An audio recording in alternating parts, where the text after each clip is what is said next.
I am Jessica Hooten Wilson, and I am a lover of books. And I wanted to share with you a book that I have read at the start of this new year. This is The Supper of the Lamb, a culinary reflection by Robert Farah Capone. This book was recommended to me by the Forma Journal, which runs out of the Circe Institute, and there's a review that I, of course, will share regarding this book and why it is that I was drawn to it. The book to me is a contemplation of the small things. It's posing as a cookbook, but you can imagine more that it was written by G.K. Chesterton, the way that the book delights in the beauty of the small. There's an entire chapter dedicated to the contemplation of an onion, of its dry husk, of its wetness and moisture within it. Capone advises that we sit before the onion, that we relish its placiness, that we relish its unique individuality. He wants us to take the time to look at something and give it the attention that it deserves. And it is with that mindset that he approaches one great meal as he walks through it slowly, step by step. And he invites you into this relishing of things as things are, not for their use, not for how they contribute, because they are precious, because they are made, and because they are real.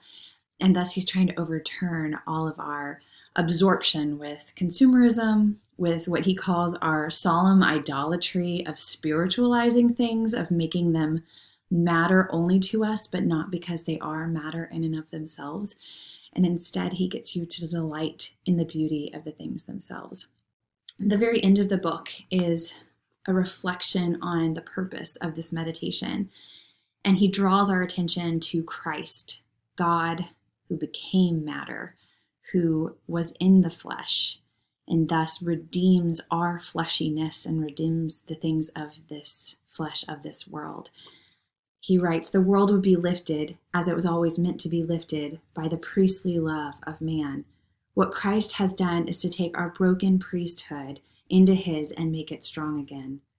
We can, you see, take it with us. It will be precisely because we love Jerusalem enough to bear it in our bones that its texture will ascend when we rise. It will be because our eyes have relished the earth that the colors of its countries will compel our hearts forever.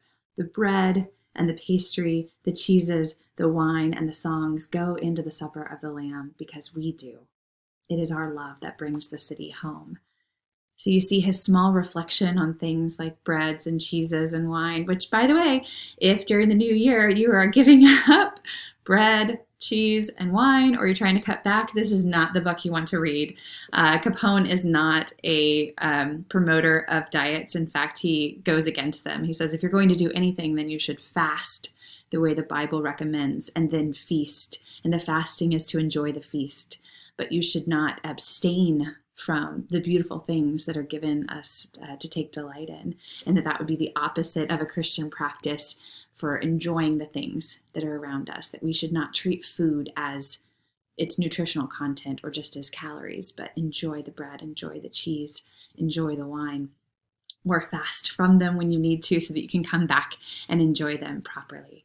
Food in that sense becomes the sacrament of unnecessary goodness. It's a reminder for us that the world will always be, as Capone writes, more delicious than it is useful. I hope as you start the new year, if you're looking for a book to read, that you choose this one.